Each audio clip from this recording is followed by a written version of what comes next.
అందరికీ మీడియా మిత్రులకి మా ధన్యవాదములు. మాది కరేడు, నా పేరు రమణారెడ్డి, కరేడు రైతుని. ప్రభుత్వ పెద్దలకి, ఉన్నతాధికారులకి, పూజనీయులు, గౌరవనీయులైన వాళ్ళకి ఒకటే చెప్పదలుచుకున్నామండి. మీరు మాది 30-40 సంవత్సరాల అనుభవం అని చెప్తున్నారు. మాకు ఈ భూమాతో 4 తరాలు 300-400 తరాల అనుబంధం ఉందండి. అది తల్లి బిడ్డ అనుబంధం కావచ్చు, అమ్మ కొడుకు అనుబంధం కావచ్చు, తాతమ్మల అనుబంధం కావచ్చు. మీ అనుభవం కన్నా మా అనుబంధమే ముఖ్యం కాబట్టి దయచేసి మా భూమితలతో మా అనుబంధాన్ని విడదీయద్దని ప్రభుత్వ పెద్దలని, ఉన్నతాధికారులని మరీ కోరుకుంటున్నాము. అది నిన్న కలెక్టర్ గారు ఒక స్టేట్మెంట్ ఇచ్చారండి. కరేడు గ్రామం నుంచి వచ్చిన రైతులు మేము 5,000 ఎకరాలు నోటిఫికేషన్లు ఇస్తే 100 ఎకరాలు భూమి ఇస్తామని చెప్పి ఉన్నారని ఇచ్చారు. సార్, మీకు తెలుసో లేదో, మా ఊరు నుంచి వచ్చిన, మా ఊర్లో లేనాయన ఒక ఆయన, మా ఊర్లో ఉండాయన ఒక ఆయన, మా ఊర్లో ఉండైనా ఒకరికి అగ్రిమెంట్ చేస్తాడు, ఒకరికారు పేమెంట్ తీసుకుంటాడు, ఒకరికి రిజిస్ట్రేషన్ చేస్తాడు. అటువంటి ఆయన వచ్చి మీకు ఒక 10-15 ఎకరాలు ఇస్తామని చెప్పారు. అది కోర్టులో ఉంది సార్. ఇంకొక 50 ఎకరాలు మా ఊర్లో లేనాయన ఇస్తానన్నది కూడా కోర్టులోనే ఉంది సార్. ఇవన్నీ కలిపి మీరు చెప్పారు.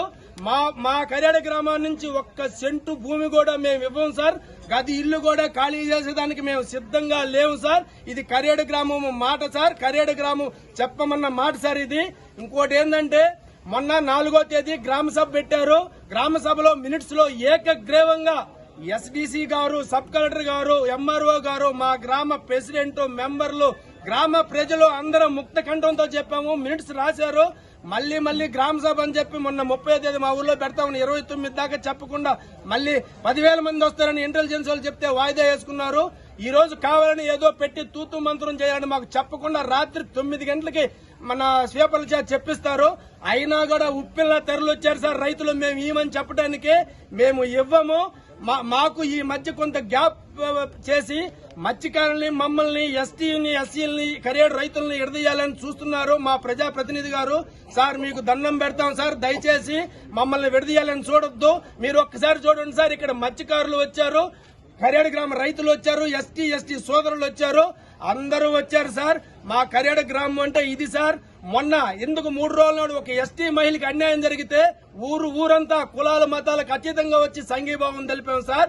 మా వెనక సార్ మాకు తోడుగా మా ఉద్యమం కరెక్ట్ కాబట్టి మా భూమిని కాపాడటానికి సిపిఎం వాళ్ళు ఉన్నారు, సిపిఐ ఉన్నారు, ప్రజా సంఘం వాళ్ళు ఉన్నారు, కాంగ్రెస్ వాళ్ళు ఉన్నారు, వైసీపీ మాధవరావు గారు ఉన్నారు.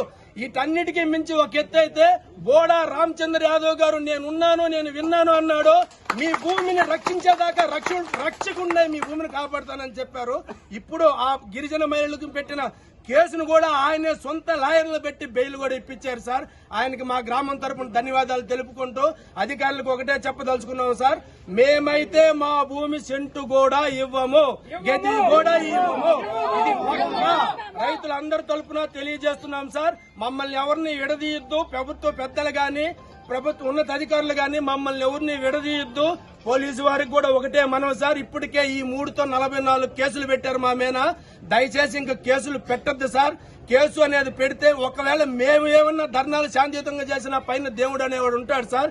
ఇది పాపమై శాపమై కర్మలా చుట్టుకుంటుంది సార్. ఏ రోజుకైనా తీర్చుకోక తప్పదు. దయచేసి మా మీద అక్రమ కేసులు పెట్టద్దు సార్. మీ అందరికీ చేతులు జోడించి నమస్కరిస్తున్నాం సార్. మా భూముల జోలికి రావద్దు సార్.